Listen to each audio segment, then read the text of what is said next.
இல்ல அப்படிலாம் எனக்கு எதுவும் தெரியல ப்ரோ. அங்க ஏதோ வேற மாரி. அதாவது அவர் நடிக்கிறாருன்னு தெரியுது. அவருக்கு தான் பேசிக்காவே எப்படி நடிப்பாருன்னு உங்க எல்லாருக்கும் தெரியும். அது அப்படியே அபட்டமா தெரியுதுன்னு வச்சுக்கோங்களேன். இன்னொன்னு என்னன்னா, திவாகருக்கு வந்து நெகட்டிவா யாருமே பேசணும்லாம் கிடையாது. இப்போ ஒரு பிசியோதெரபிஸ்ட்டா அவர் மேல மரியாதை இருக்கு. ஓகேங்களா? டாக்டர்ங்கிறது எல்லாருக்கும் தெரிஞ்ச மாரி தான். ஒரு புனிதமான ஒரு சேவை தான் அது. அப்படி அந்த மாரி மக்களுக்கு சேவை செய்யற ஒரு நபர்ன்னு கூட இருக்கட்டும். அத தாண்டி அவரோட மரியாதைய அவரு தான் கெடுத்துக்கிட்டாரு. அதாவது சூர்யா அவர்கள பத்தி தாக்கி பேசுனது. சூரி மாரிலாம் நான் என்னால போ முடியுமா? ரூ. 200 ரூ. 500 ஏதோ சம்பளம் சொன்னாரு. அந்த மாரி நான் போக முடியுமா? அப்படின்ட்டு.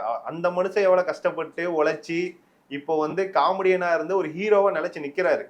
அது எவ்வளவு பெரிய விஷயம். அந்த மாரி ஒரு நபர தப்பா பேசுறது, மத்த ஆக்டர்லாம் வந்து தரக்குறைவா பேசுறது, இப்படிலாம் பேசிட்டு அங்க போயிட்டு நான் நடிப்பு அரக்கன் அப்படின்னா என்ன அர்த்தம்? ப்ரோ அந்த வீடியோ என்னது ஒண்ணு பாத்திருக்கீங்களா? ஒரு ரோஸ்ட் வீடியோ கூட ரொம்ப பிரச்சனையா ரொம்ப ஆமா, வைரல் ஆனுச்சு. கதவெல்லாம் பூட்டி அந்த வச்சுட்டு வீடியோல அண்டர்டேக்கர் மாதிரி நீங்க வருவீங்களே வெளிய. அண்டர்டேக்கர் மாதிரி வந்து நெறைய வேலை பண்ணியிருக்கேன். நீங்க பார்த்திருப்பீங்க.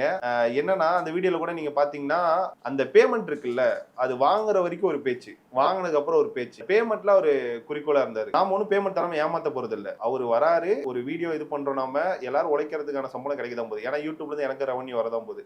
அப்படி இருக்கும்போது நம்ம தரதான் போறோம். அது தந்ததுக்கு அப்புறம் ஒரு தரக்குறைவா நடந்துக்கிறது, வெளியில போயிட்டு எல்லாரையும் வீடியோ எடுக்கிறது, இவங்கள அடியாட்கள் சொல்றது, இந்த மாதிரி விஷயம்லாம்